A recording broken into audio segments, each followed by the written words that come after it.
Salut à toutes et à tous les amis, j'espère que vous allez bien. On démarre ce tour de la presse sportive au Portugal avec O Jogo qui accorde sa une à Danilo Pereira. Comme on vous l'a révélé, le Portugais ne fait plus partie des plans de Luis Enrique. Son profil n'emballe pas le tacticien espagnol et le PSG cherche donc à s'en débarrasser.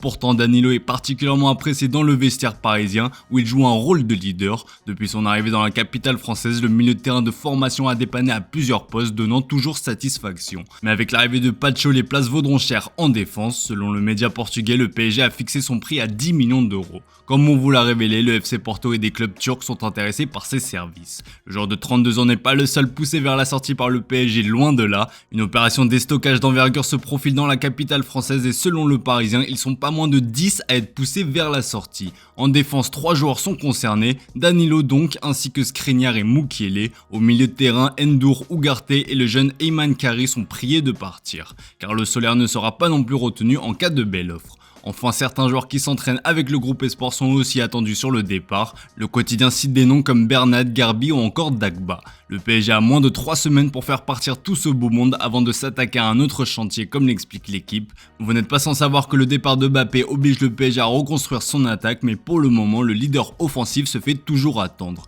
Le club parisien a coché 2 critères, l'influence sur le jeu et le leadership. Le temps presse. On file en Espagne avec le trophée Gamper qui se jouait hier soir entre l'AS Monaco et le FC Barcelone et le moins que l'on puisse dire c'est que le club catalan a reçu un sacré avertissement à 5 jours de la reprise du championnat comme le placarde le Mundo Deportivo. Le Barça s'est tout simplement fait surclasser par Monaco, large défaite 3-0. Monaco fait sa loi, se réjouit l'équipe dans ses pages d'intérieur. Depuis la création du trophée, c'est la première fois qu'un club français l'emporte. Pour les coulés, c'est la fin d'une terrible série puisqu'ils l'ont toujours remporté depuis 2013. Pire, c'est même la première fois depuis 1981 qu'ils ne trouvent pas le chemin défilé. Le journal Sport a vu une équipe insuffisante, ce qui confirme que les Catalans doivent encore recruter d'ici la fin du mercato.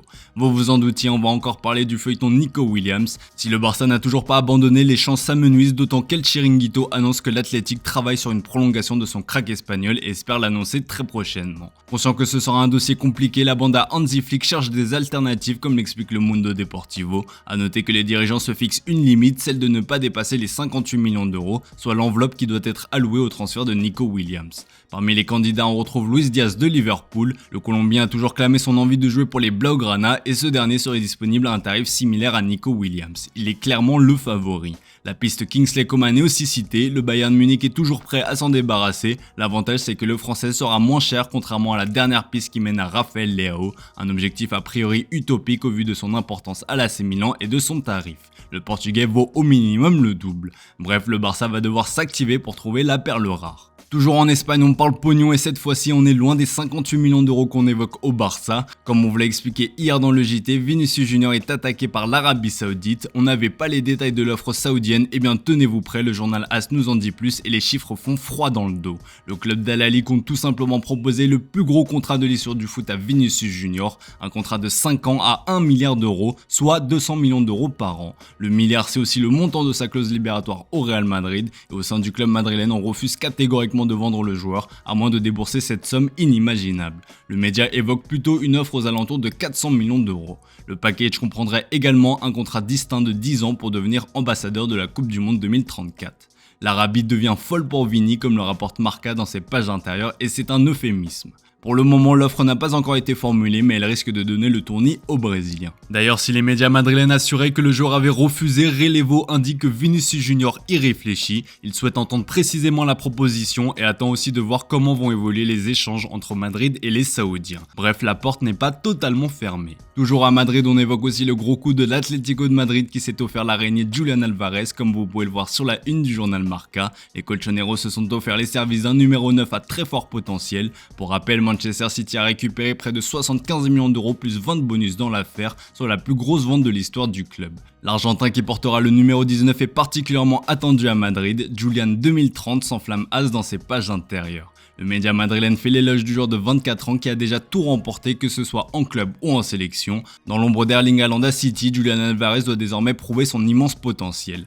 Direction l'Italie pour continuer à parler mercato, la Juventus a vu Todibo lui filer sous le nez, résultat la vieille dame s'est attaquée à un autre français du nom de Pierre Kaloulou. L'opération est en très bonne voie puisque d'après la presse italienne, l'offre de prêt avec option d'achat formulée à l'AC Milan aurait convaincu le club lombard. L'axe Juventus Milan devrait tourner à plein régime durant ces prochaines semaines comme le rapporte la Gazzetta dello Sport, puisque Chiesa pourrait faire le chemin inverse. La Juventus le valorise à environ 15 millions d'euros et n'aurait aucun problème à le vendre à un concurrent direct. Seul obstacle, son salaire. Federico gagne 5 millions par an et en demande plus de 6. C'est trop selon l'AC Milan qui pour le moment n'a pas approfondi la question.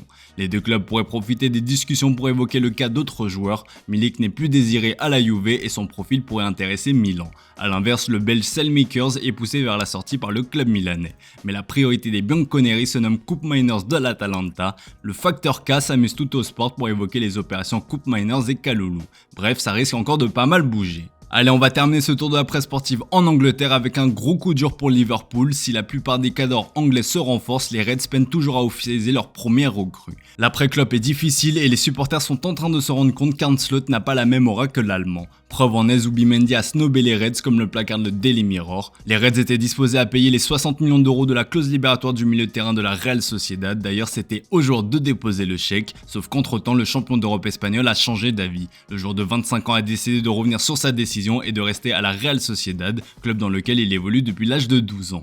Une information qu'on retrouve aussi en couverture du Daily Star. Liverpool va devoir désormais s'activer et trouver une autre piste pour son poste de numéro 6. Du côté de Manchester City, la fin de mercato risque d'être particulièrement mouvementée. Des Blues occupés dans ce sprint final, juge le Manchester Evening News. Les Sky Blues envisagent 3 départs, on retrouve les noms de Cancelo, Phillips et Issa Kabore. Dans le sens des arrivées, 2 signatures sont espérées. On imagine que l'un des objectifs est de trouver un remplaçant à Julian Alvarez, affaire à suivre. Voilà les amis, c'est tout pour ce matin, merci pour votre fidélité, bonne journée à vous, on se retrouve comme d'hab en fin d'après-midi pour le traditionnel JT Foot Mercato.